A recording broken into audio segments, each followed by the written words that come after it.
So there's my cheap Chinese diesel heater. I've got the floor turreted, so there's a 5-inch hole cut right the way through the floor, through the insulation and out the bottom. I've just drilled a little hole for my fuel pump wire, and I've made a grommet out of an old roll plug that was broken. I just found in my garage. It does mean I will need to cut my fuel pump wire and reconnect it. I've got some Wago somewhere which I will do for temporarily testing, and then once I'm happy I'll solder those joints. So all I'm going to do is put a bit of sealant on that, although it's a pretty good fit, before I put that in any further. There we go, broken those already. Just to make sure it seals from the underside, so no road moisture gets up into the van and under the floorboards in the installation. I'll show you how I've connected it into my fuel tank as well. I didn't use the fuel tank that comes with it. I thought it'd be much nicer to do it directly from the fuel tank.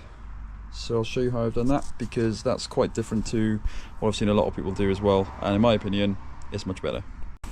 I would have pulled the seats out, but I couldn't be bothered. So I've seen this done a few different ways. People just going straight into the fuel tank, people going into the breather, and I just think that's a bit crude. I've also seen the one in the middle of the sender, which isn't too bad, but a bit of a faff still. Let's see if I can get in there a bit better. So what I did is, you've got this little tab here, and there's another tab just under this, and it's basically solid. It's a solid tab.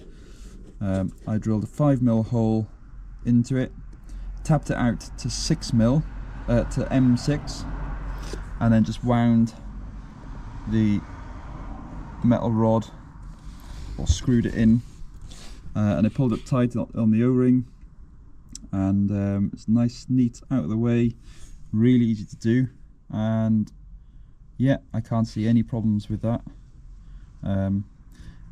If there are any problems with that and anyone knows about it, and I've just completely messed up my fuel sender unit, please let me know. But it all looks nice and neat, and I'm pretty pleased. So that's the diesel heater now temporarily connected to a leisure battery lying around. That is fully sealed.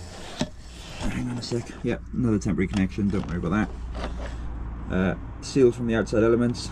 I'll show you underneath in a minute. So it's all connected up. I'm just going to prime and test. So this is the new control panel. So this is just in normal setting, 11 degrees C.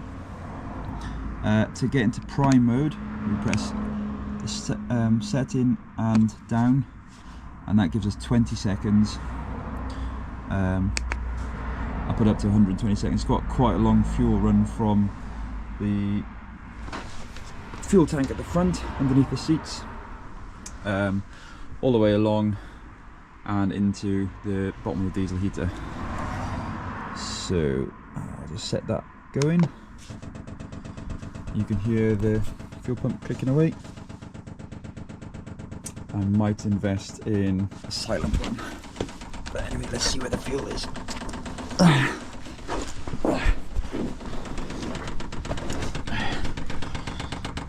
Oh, there it is, making its way along.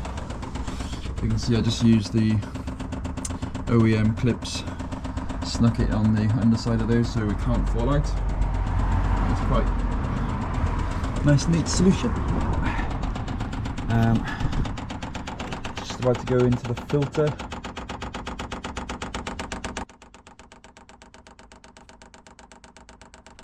we go, that's the filter filling up.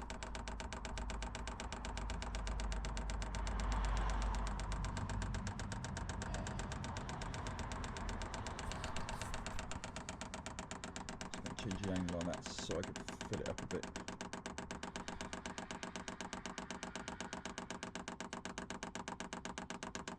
Try and get as much air out as I can.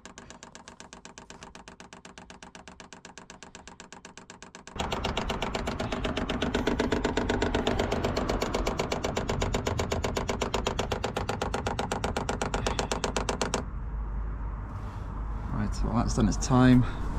That looks fairly full. While I'm down here. Yeah, so that's still empty. So we probably haven't quite got to the pump yet, but we got fuel to there. So there's the turret that comes through. I just put self drillers through to hold the plate down, and then well, I smothered it in Tiger Seal and then pushed it through, and I made a bit of a mess, but it's completely sealed. It's not too bad a job, and I think it'll keep all the elements out. The exhaust, I carefully calculated it going over the leaf spring, so I'd say even with full compression, going over bumps and what have you, the spring shouldn't hit that, and if it does, it's flexible anyway. It's not going to go far, and I'm not too worried about it. I can sort it out. If it does hit it, maybe I'll just reduce the length of the bracket holding the silencer. I've just got that sticking out the side, so I don't get any exhaust emissions underneath the van. Let's turn her on for the first time.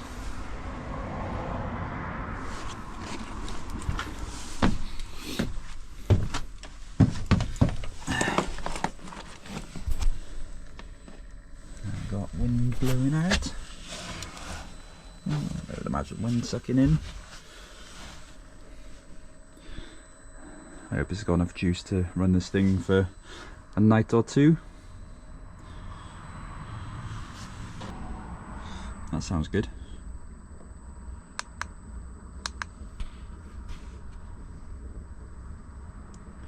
What's 20 degrees? This isn't 20 degrees. 10 degrees, yeah, maybe. Oh, we got a noise.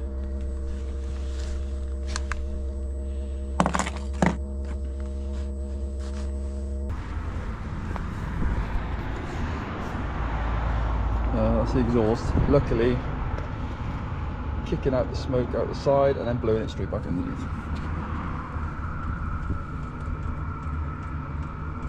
I guess that's because I overfueled it. Hopefully that'll clean up, because that is absolutely vile.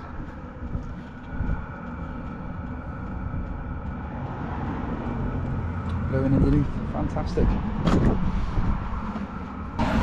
Hope that cleans up a little bit, because that's going to be absolutely rank.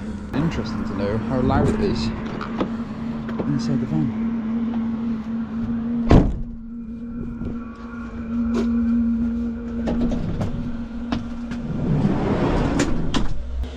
I'm going to go on Amazon now and buy a carbon monoxide alarm. That's what I'll do, because don't want to die in the night. Oh, we got heating, baby.